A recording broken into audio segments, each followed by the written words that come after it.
Добрый день, уважаемые дамы и господа. Я рада приветствовать всех журналистов, которые собрались сегодня здесь, в студии РИА Новости. И, конечно же, наших уважаемых гостей.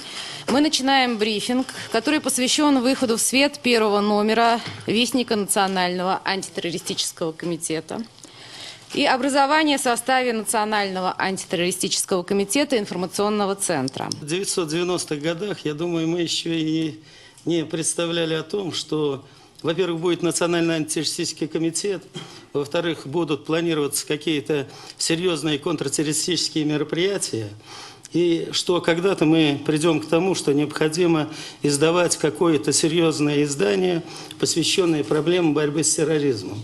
Но, как вы знаете, в 2006 году, после того, как Российская Федерация тоже оказалась под воздействием сил международного, в том числе террористического движения, когда у нас события стали происходить с большей регулярностью и более масштабные, то было принято решение о создании Национального антитеррористического комитета. И 14 октября 2008 года по результатам осмысления той деятельности, которая происходила по линии различных министерств и ведомств, было принято решение издавать вестник Национального антитеррористического комитета, тот сборник, который у вас на сегодняшний день имеется. Вестник нам хотелось издать открытым вариантом, поскольку с первого дня существования Национального антитеррористического комитета, Федерального оперативного штаба для специалистов узкого профиля, специалисты, которые занимаются борьбой с терроризмом, противодействием терроризму, для этих специалистов у нас есть издание, оно носит межведомственный характер и имеет ограничения по степени секретности. Поэтому, с учетом того, что нацеленность у нас на привлечение всех сил общества к противодействию терроризму, то было принято решение, что основная часть тех материалов, тех решений, которые принимаются, она должна быть известна более системно и всему обществу.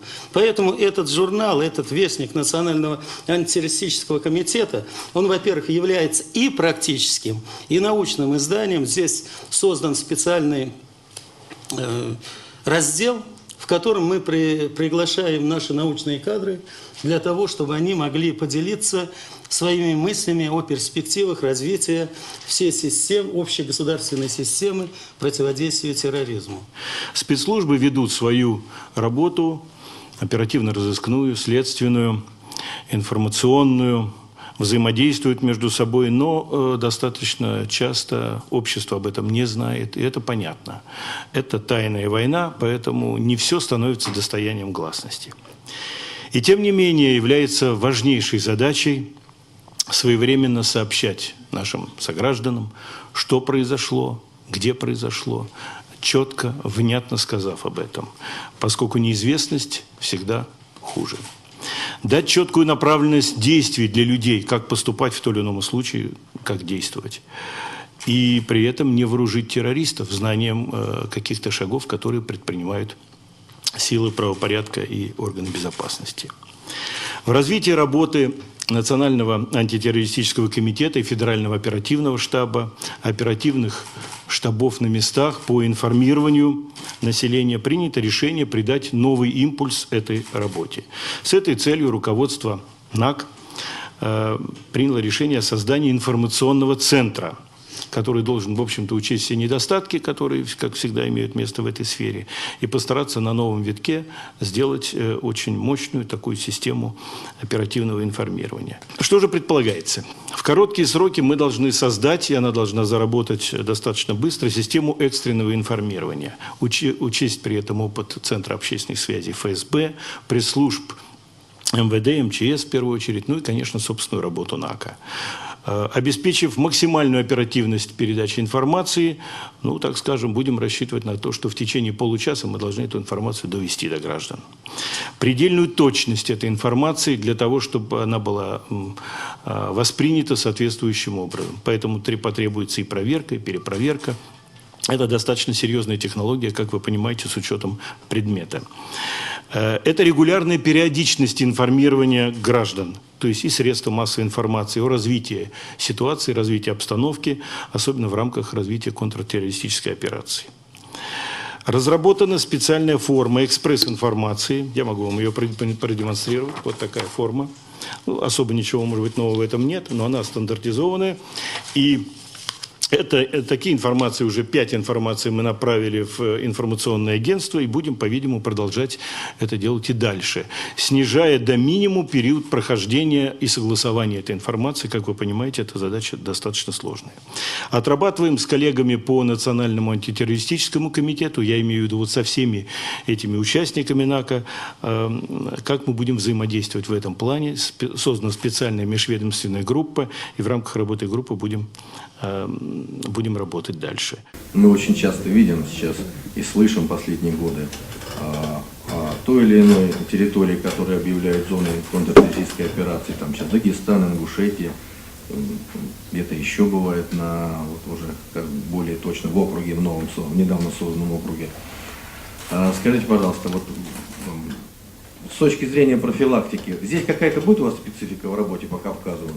Помимо того, что мы там уничтожили человека, группу из того джамата, из этого предотвратили. Вы, может быть, еще гораздо шире у вас есть планы, может быть, профилактика, предупреждение таких, даже там, условно говоря, одного человека, 2 вытащили из какого-то джамата, это уже большой успех, да, вот, на самом деле?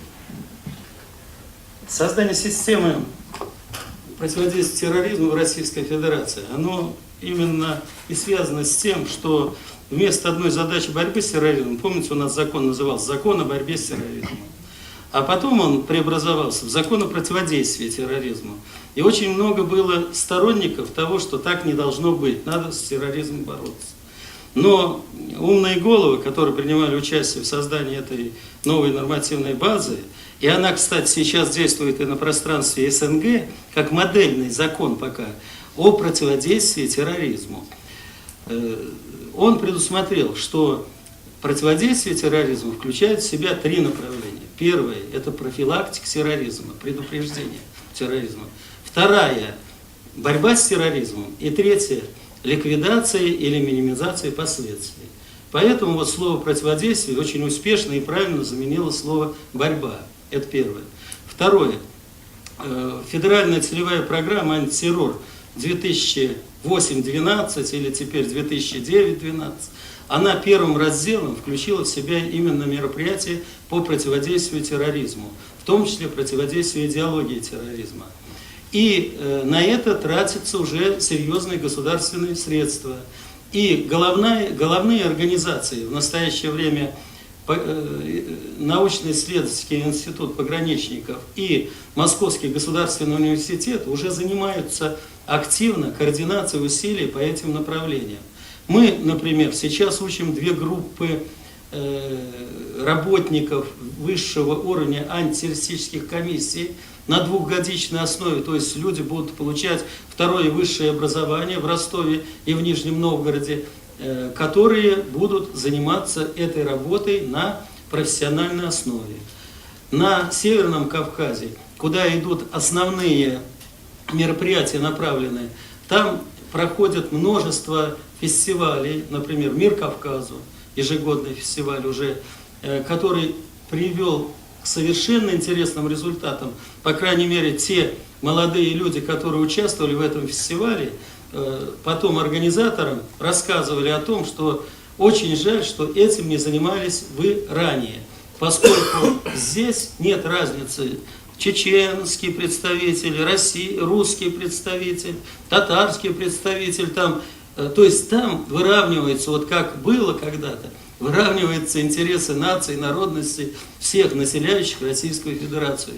И молодые люди, они особенно остро это чувствуют, когда нет грани между вот этими какими-то противоположными, как они считают, противостоянием. Это очень хорошие фестивали.